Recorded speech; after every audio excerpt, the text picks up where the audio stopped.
Você acha que um print não pode destruir uma vida? Então espera até ver o que fizeram comigo. Respira fundo. Porque o que você vai ouvir agora pode acontecer com qualquer pessoa. Pode acontecer com você. Pode acontecer com sua irmã, sua filha, sua mãe, sua melhor amiga.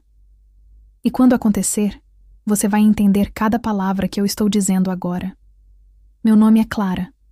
Tenho 29 anos. Trabalho numa escola no interior do Acre, numa dessas cidades pequenas onde todo mundo conhece todo mundo, onde as notícias voam mais rápido que o vento. Sempre fui cuidadosa com minha vida digital. Sempre pensei 2 vezes antes de postar qualquer coisa. Sempre tive medo de exposição. Eu era daquelas pessoas que configurava a privacidade de tudo, que não aceitava desconhecidos nas redes, que checava cada foto antes de publicar. Mas sabe o que eu aprendi da pior forma possível? Que não importa o quanto você se proteja, quando você confia na pessoa errada, tudo pode desmoronar em questão de segundos. Eu achava que conhecia ele, achava que podia confiar, achava que um desabafo particular, uma conversa íntima, aquelas palavras que saíam do fundo da minha alma, ficariam só entre nós. Mas eu estava errada, completamente errada. Perigosamente errada. Deixa eu te contar como tudo começou, nos mínimos detalhes, porque cada detalhe importa. Era uma noite comum de quinta-feira, fim de outubro, depois de um dia absolutamente exaustivo na escola.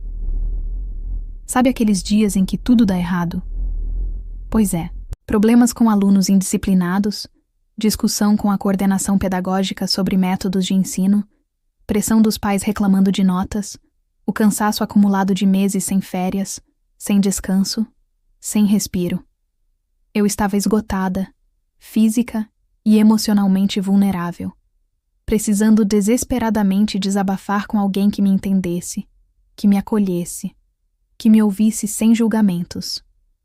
Peguei o celular, deitada na cama, luz apagada, só o brilho frio da tela iluminando meu rosto cansado e inchado de tanto segurar o choro. E mandei uma mensagem para ele. Uma mensagem longa, detalhada, crua, verdadeira. Contei sobre um problema pessoal delicado. Algo que me incomodava profundamente há semanas. Algo relacionado a conflitos no trabalho, a pressões que eu vinha sofrendo. Coisas que eu jamais contaria para qualquer outra pessoa. Era íntimo. Era meu. Era um pedaço da minha vulnerabilidade exposta. Cada palavra daquela mensagem carregava um pedaço da minha alma, da minha dor, da minha exaustão. E ele simplesmente tirou um print.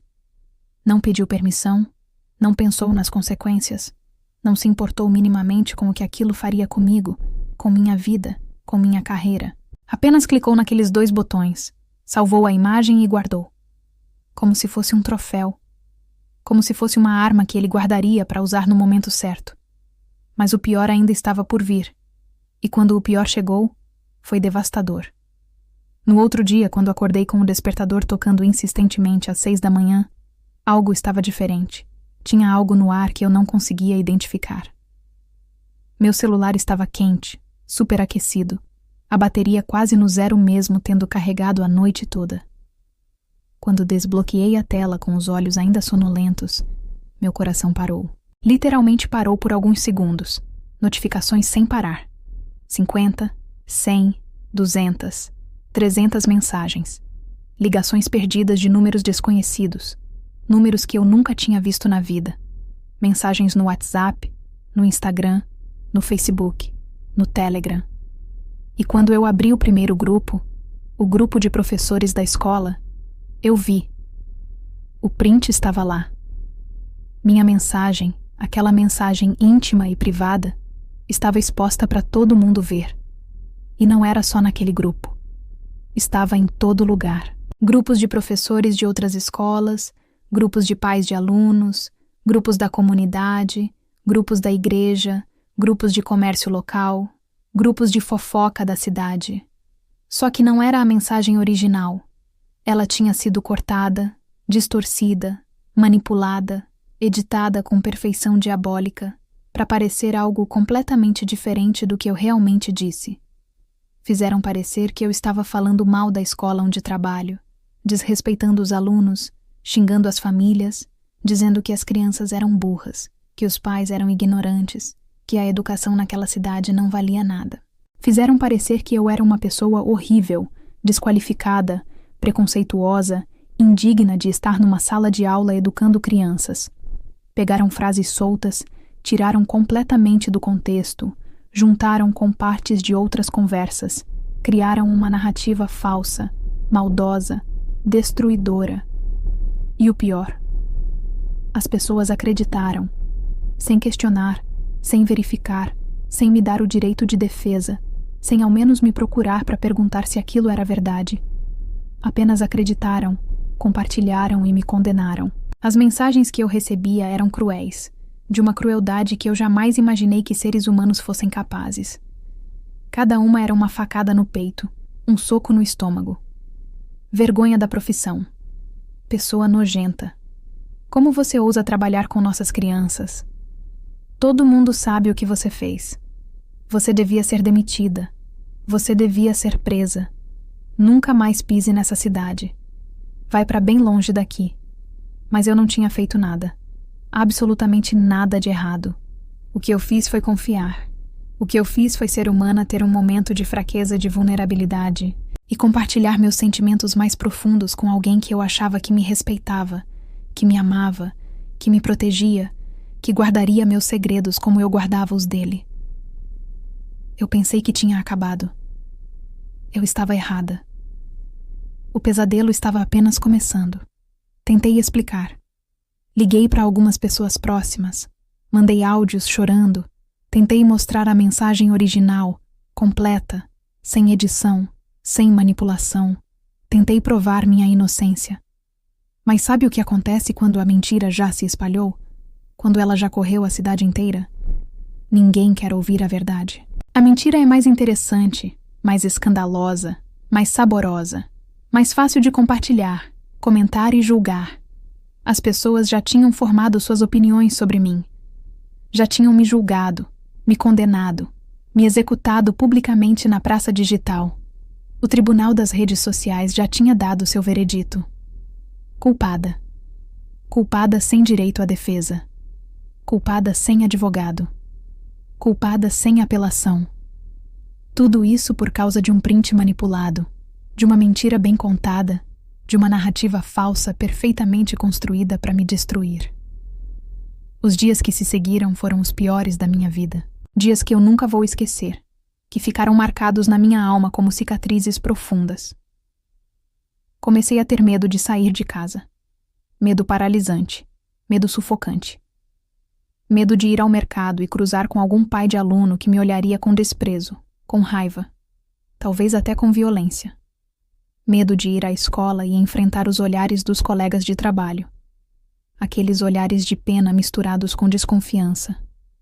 Aqueles sussurros que paravam quando eu chegava perto. Medo de ir à padaria comprar pão e ouvir sussurros quando eu passasse.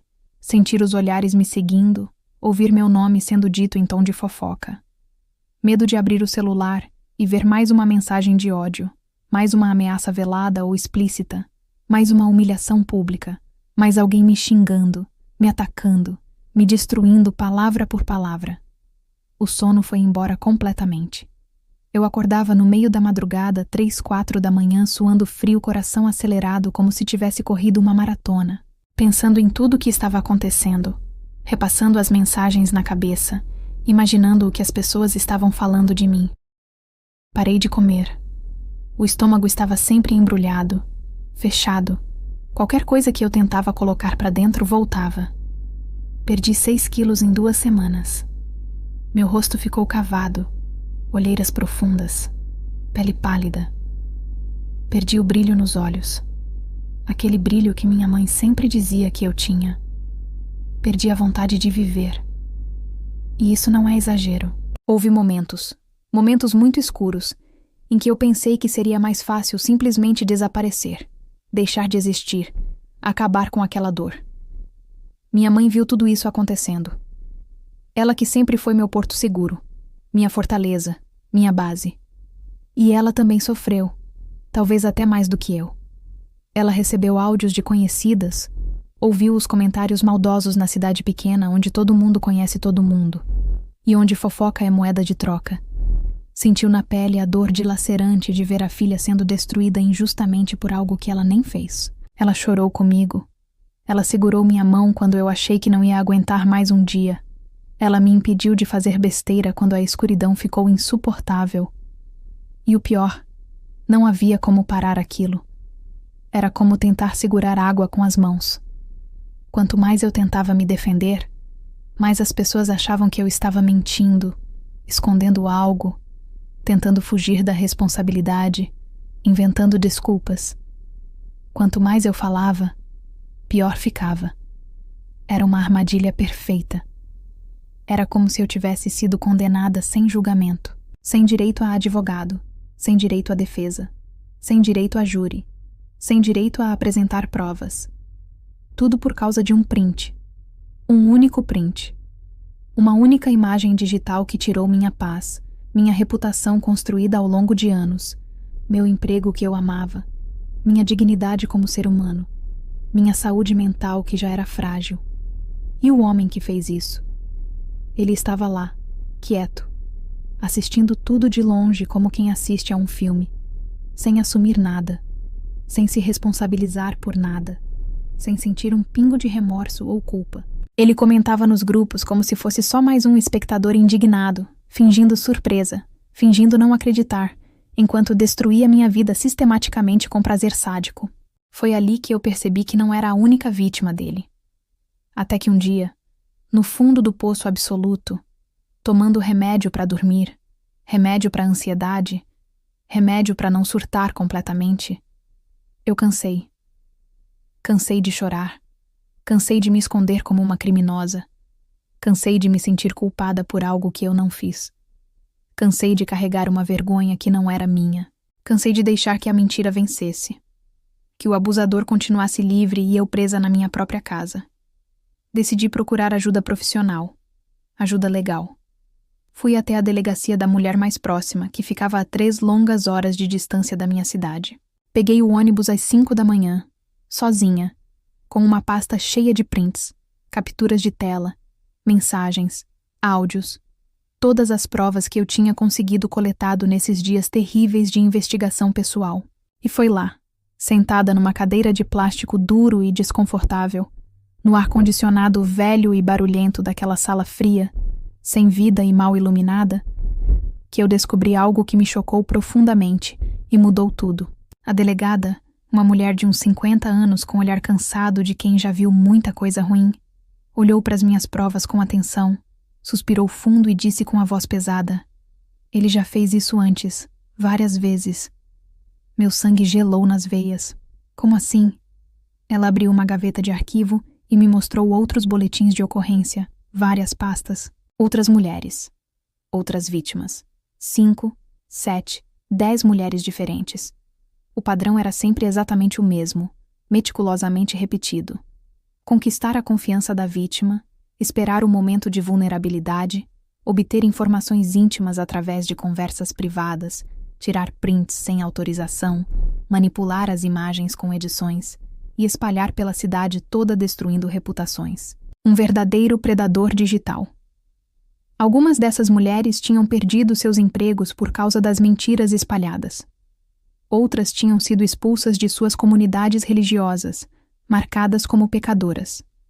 Uma delas tinha perdido a guarda do filho único, numa disputa judicial, porque o ex-marido usou os prints como prova de que ela era instável. Outra tinha tentado tirar a própria vida, tomou remédios e só sobreviveu porque a irmã chegou a tempo. E ele? Ele continuava livre, solto, continuava fazendo, continuava destruindo vidas metodicamente como se fosse um jogo macabro, uma brincadeira perversa, um passatempo doentio. E ninguém nunca tinha conseguido pará-lo porque as vítimas tinham medo, vergonha, se sentiam culpadas. Violência digital não deixa marcas visíveis no corpo, não deixa hematomas ou ossos quebrados, mas destrói por dentro de uma forma devastadora. Ela te corrói aos poucos, dia após dia, te faz questionar sua própria sanidade, sua própria verdade, Te faz acreditar que você de alguma forma merece tudo aquilo que está acontecendo, que você provocou, que você é culpada. Te faz sentir suja, culpada, envergonhada de algo que você nem fez. E o pior é que a sociedade ainda não leva isso a sério, ainda minimiza, ainda ridiculariza. As pessoas acham que é exagero, que é drama de mulher, que é só internet, que basta desligar o celular e pronto. Mas não é assim que funciona na vida real. Quando sua reputação é destruída online, ela é destruída offline também. Quando seu nome é manchado nas redes sociais, ele é manchado na sua vida real, no seu trabalho, na sua família, na sua comunidade. Não existe separação entre mundo digital e mundo real. É tudo uma coisa só, tudo conectado, tudo entrelaçado. Meu nome é Clara, e eu sobrevivi.